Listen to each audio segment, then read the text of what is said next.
What's up, Tiger Beat fam? It's Allie, and I'm back for another episode of Friends from Afar. I'm so excited because today we have the one, the only Charli D'Amelio. Charli, thank you so much for joining us. For having me. Of course. So basically the whole idea behind this series is that we're catching up with all our friends from afar. Just because we're social distancing doesn't mean we can't still be social. So we want to make sure we check in on everyone, see what everyone's up to. So I'm dying to know, what have you been up to lately? I mean, I know you're sheltering in place at home in Connecticut. How have you been keeping yourself entertained during this time at home? For me, it's been a lot of improv, dance, a lot of scrolling on my phone, and a lot of Netflix. Ooh, okay, what have you been watching on Netflix? I need to know. I've been watching Grey's Anatomy. I rewatched the whole thing. I'm almost done with it. Wait, that's really funny. I'm doing the exact same thing right now. I'm on like season 8, but I've seen the whole thing already. So it's just one of those shows that's good to rewatch and rewatch over and over again. For sure. So I'm curious, does being at home make it easier or harder as a creator? Like, obviously you have more time on your hands, but at the same time, I feel like there's this extra pressure to constantly be posting and constantly be online. Yes, so there's obviously that pressure, but I feel like the only thing that has really changed is people are a lot more open to expressing whatever they feel, both negative and positive. So I know this quarantine has been a little bit rough for a lot of creators, but we're just doing our best to put out a lot of content that we enjoy, both TikTok, YouTube, Instagram, IGTV, all that fun stuff. So there's a lot of that. I definitely see that. And you know, one thing that you obviously can't do while you're quarantining at home when it comes to all things like creating and TikTok is collaborate easily with other, you know, creators. And I mean, you've had the opportunity to team up with so many amazing people. Obviously, Jennifer Lopez is a huge one. My personal favorite, you've done stuff with David Dobrik. Even Justin Bieber was sliding into your DMs the other day. Who is the most surprising, I guess, like celebrity that has reached out to you and has kind of identified themselves as a Charli D'Amelio fan? Ooh, I think Justin Bieber was definitely a surprise. I don't know if he actually watches my videos, but it was, I think, his sister's birthday, and he had a bunch of people wishing her a happy birthday, and I was a part of that, so it was pretty crazy. But I think it's just, there was this TikTok chain that was like, this person staring at this person, staring at this person, and I was in it, my sister was in it, David Dobrik, Tyga, NLE Choppa, Madison Beer, David Dobrik, did I say that? Yeah, but it's okay, he deserves it twice. So that was really cool, and that was like a fun little, it wasn't, I guess, a real collab, but it was really cool seeing all of these creators like being a part of one thing, even though we all come from getting big, I guess, doing our own different things. That was really cool. Yeah, no, I saw that and I thought it was so creative, and that's my favorite thing about TikTok is that there's so many places to be creative, and like when I'm scrolling on my For You page, there's never something that I've always seen before. It's always something new. The trends are always changing. So that one was super cool, and I did like to see that everyone kind of teamed up together.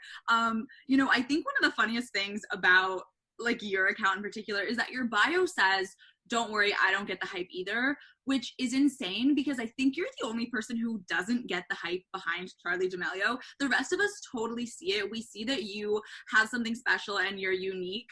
But at the same time, that's the reason why you are that way, because you don't see your own hype. I absolutely love it. You have over 57 million followers, and I'm sure there are moments where that number just seems enormous. How do you kind of deal with that overwhelming feeling that, you know, there are so many people that follow you? I don't think I've had the realization yet.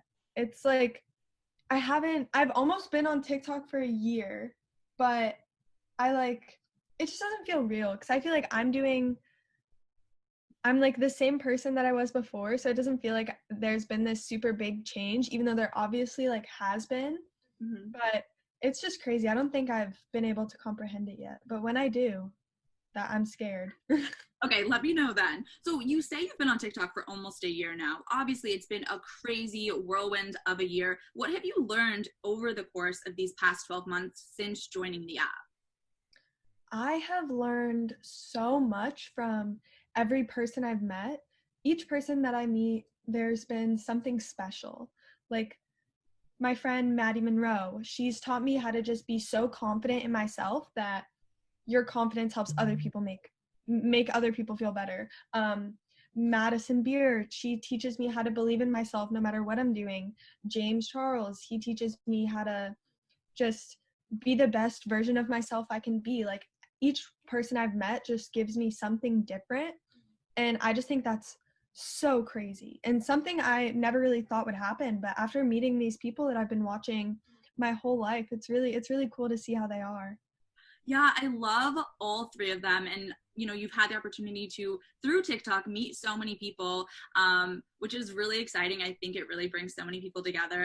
So obviously, I think that you've contributed so much to the app where it is today. It didn't used to be as much of a dancing platform. Obviously, it was there, and now I just identify it so much with that. Can you break down, like, what are the top TikTok for Dummies moves that someone would have to know before joining TikTok? What are, like, those 3 moves that we should master before taking it to the next level when it comes to all things choreo? I think that it's obviously the whoa. The whoa is in almost like every TikTok dance there is. So it's just like, okay, got it. okay. Another one, everyone's always got like the 2 elbows. I feel like that's always in it. Yeah, perfect. Thank you. Another one would probably be a body roll. There's always a body roll in a dance. All right. I cannot master the body roll. I'm just going to keep watching TikTok until I get it, keep practicing, and I'll make it perfect. All right. So those 3, the whoa, the body roll, and whatever we're calling this, you know, TikTok, whether it's those moves or just kind of the power behind having such a huge platform, has really opened a lot of doors for you and given you a lot of really cool opportunities. One of those being Stardog and Turbo Cat, which I'm so excited. You guys, if you don't know, it's a brand new animated movie coming out on June 19th. Charli is in it. We're so excited. You play Tinker, right? Is that true?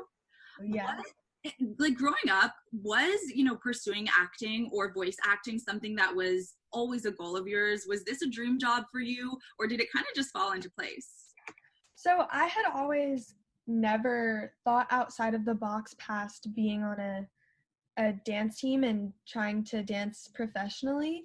So after being presented with the opportunity to actually try voice acting and just see if I like it, I was a little bit nervous at first, and I was like, I don't know, I feel like it's just not my thing. But I decided, we're going to do it. We're going to see how it goes. So I eventually said yes, and when we got to the set, I was super nervous, and they had even gotten my hair and makeup done just for like the behind the scenes pictures, so that was super cool. And then I got to do my voice acting, which was crazy. That it's not as easy as talking, not at all. You have to match your voice to whatever emotion you're supposed to be feeling, so it's definitely a lot, but it was super fun. That is so cool. I was going to ask, like, what were you most surprised about the behind the scenes of it all, or what do you think fans would be surprised to know? But I feel like that is it, kind of the matching the voice, would you say? Yeah, for sure, because it's like they can't see your face, so you have to project whatever your character's feeling through your voice, which is a lot harder than some may think.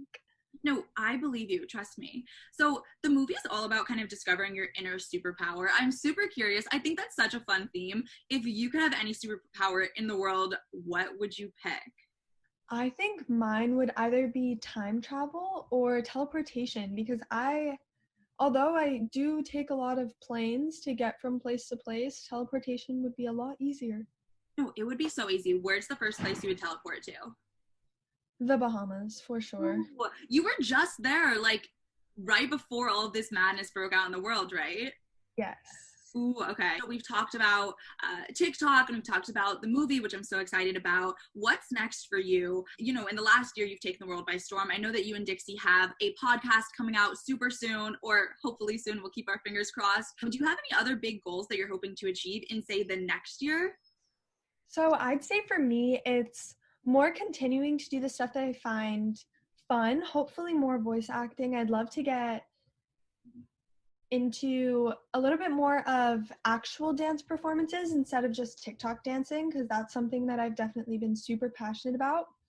And just trying new things. I feel like I've tried everything, but there's always something new. So I'm excited to see what else I can do. All right, we'll keep our eyes open. And you know, you have so many talents. TikTok has given you the opportunity to showcase those in so many different ways, whether it be dance, whether it be voice acting, whether it be podcasts and all of these other exciting opportunities that, you know, you're taking steps towards now. Do you have an ultimate career goal? Like, where do you see yourself down the line 10 years from now?